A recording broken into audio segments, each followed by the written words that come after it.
No último vídeo, você descobriu que mesmo estando aposentado há mais de 10 anos, o Dr. Haroldo Gentil foi convocado para analisar uma equipe de elite em um complexo militar secreto. Mas esta convocação escondia algo sombrio. Uma experiência psíquica sem precedentes. Um artefato extraterrestre, a Esfera de Buga. Um objeto que exerce poder sem igual sobre a mente humana. Agora, a pergunta que não quer calar. O que essa esfera é realmente capaz de fazer? Será que o Dr. Haroldo conseguirá proteger sua própria sanidade diante de um poder tão avassalador? E você? Teria coragem de olhar para dentro da Esfera de Buga e descobrir os segredos que ela esconde? Não perca o desfecho deste caso, pois o governo jamais quis que você soubesse a verdade. Parte 2.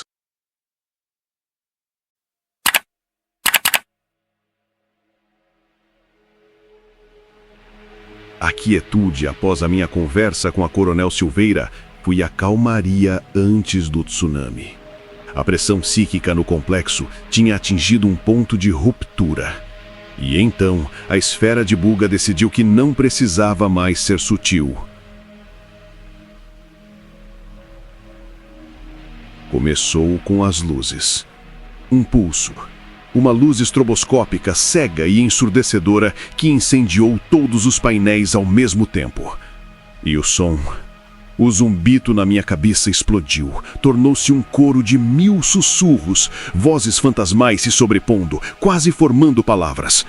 Mas o verdadeiro horror foi o que veio a seguir.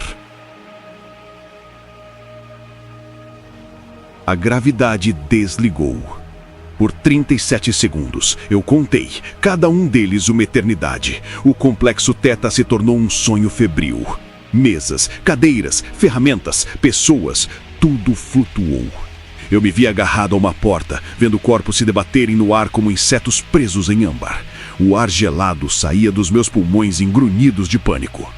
Foi quando eu soube, com uma certeza visceral, estávamos dentro de um organismo, e ele tinha acabado de dar seu primeiro espasmo. O Dr. Ortiz, o líder científico com mãos trêmulas, não estava com medo. Ele estava em êxtase. Enquanto a gravidade voltava e todos caíam desordenadamente, ele se levantou com uma precisão sobrenatural. Seus movimentos eram robóticos. Sua voz, quando falou, tinha um eco metálico, como se várias pessoas estivessem falando através dele. O convite foi aceito. É hora de libertar a mente coletiva. Seremos todos assimilados. Eu, o Senhor, todos nós. É uma beleza, Dr. Gentil. Você deveria ver. Ele não era mais o Dr. Ortiz. Era um hospedeiro, um sacerdote para um deus de metal. E a tal mente coletiva não era uma metáfora, era uma infestação. À medida que a Esfera de Buga se libertava de suas restrições, uma teia psíquica se formou. Eu não precisei mais entrevistar ninguém. Eu sentia o terror do soldado no nível inferior, a confusão agonizante da doutora Rojas, a ambição fria e calculista da Coronel Silveira. Era um caldeirão de emoções humanas vazando na minha consciência. Uma experiência excruciante, como ter a pele arrancada e todos os nervos expostos ao mundo. Mas essa violação tinha um lado útil. Naquele caldeirão, as memórias de Wanda Silveira eram como facas, nítidas e cortantes, e eu as acessei. O projeto Hermes não era sobre compreensão, era sobre controle. A Esfera de Buga era o protótipo da arma ultimata, uma ferramenta para induzir psicose em massa em cidades inteiras, países inteiros, ou para reprogramar dissidentes. Nós, todos dentro do Theta, Éramos cobaias de uma fase de testes que sempre foi considerada terminal. A equipe científica, os soldados e eu. Tudo era dispensável para aquela visão de poder absoluto. Foi nesse momento, com a base subterrânea mergulhando no caos total, as portas de contenção falhando e a realidade parecendo derreter ao meu redor, que eu tive que fazer a escolha. A opção militar, a de Silveira, era tentar destruir o artefato. Mas como se destrói algo que desafia as leis da física? Arriscar liberar uma energia que poderia vaporizar metade da Cordilheira dos Andes? A outra opção era a minha. A teia psíquica era real. A mente coletiva, um ser de puro terror e dor, estava nascendo da fusão forçada de todos nós. E se, em vez de combatê-la, eu a tratasse? Se eu, em vez de usar uma arma, usasse as ferramentas que eu manejei por 35 anos, as técnicas para acalmar traumas, para organizar pensamentos desordenados, para trazer um paciente de volta do abismo da psicose, era a ideia mais louca que eu já tive. Uma batalha terapêutica contra um monstro cósmico, mas era a única que não terminava em explosão. Eu olhei para o corredor onde as sombras agora dançavam de forma orgânica, ouvi o coro de vozes aterrorizadas na minha mente e tomei minha decisão. Eu não iria lutar contra o monstro. Eu iria tentar curá-lo. Ou morrer tentando. A sessão final do Dr. Haroldo Gentil estava prestes a começar.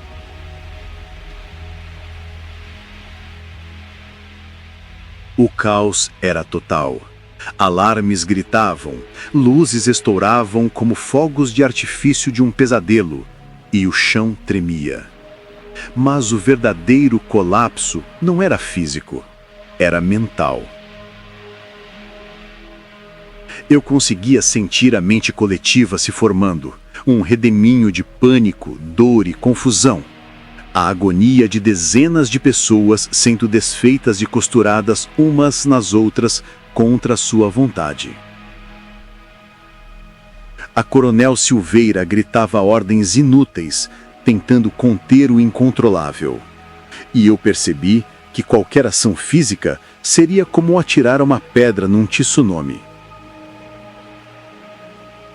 Minha escolha foi, sem dúvida, a mais perigosa de toda a minha vida. Em vez de lutar, eu simplesmente me rendi. Parei de resistir aos sussurros que rasgavam meus pensamentos.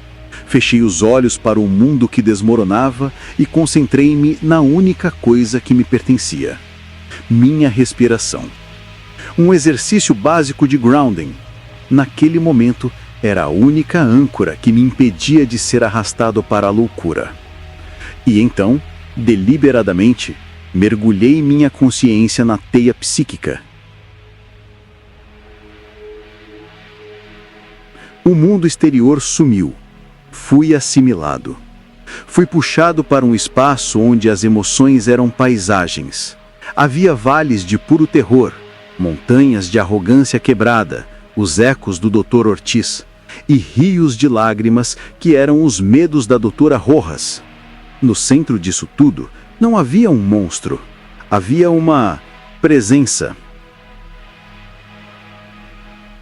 Uma criança cósmica, aterrorizada, gigantesca. A mente coletiva, ou a unidade, não era maliciosa. Ela era traumatizada. Tinha nascido de um parto violento, forçado pela esfera de Buga. E agora, assustada e confusa, assimilava tudo à sua volta num grito contínuo de pânico existencial. Meu diagnóstico profissional, aquele que usei por décadas, surgiu automaticamente. Isto não era um inimigo a ser destruído. Era um paciente em estado de psicose aguda. E assim, eu fiz o que qualquer psiquiatra faria. Não lutei, terapeutiei. No plano psíquico, não se fala com palavras.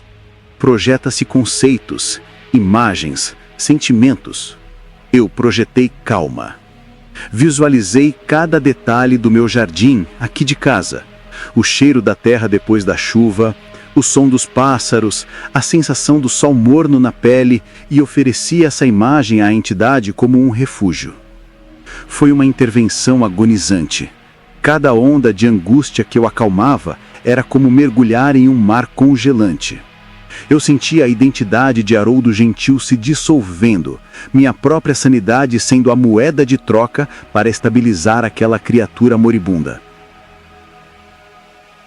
Em um momento, segurei psicologicamente a mão daquela consciência, absorvendo uma ponta de seu sofrimento para mostrar empatia.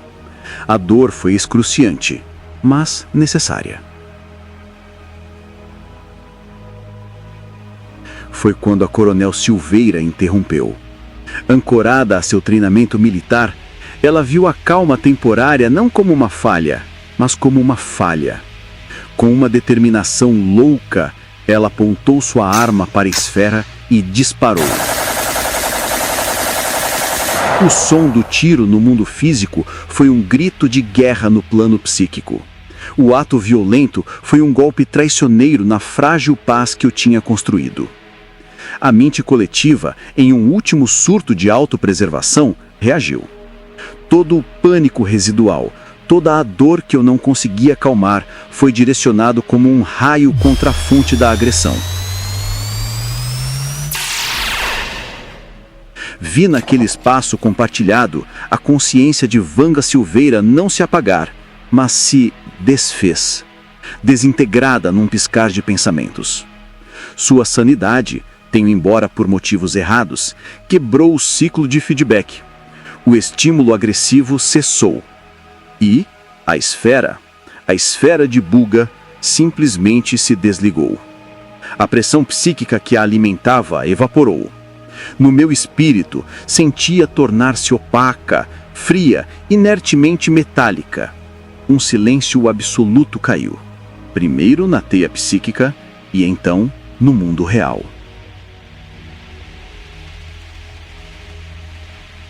As luzes de emergência se acenderam, estáveis.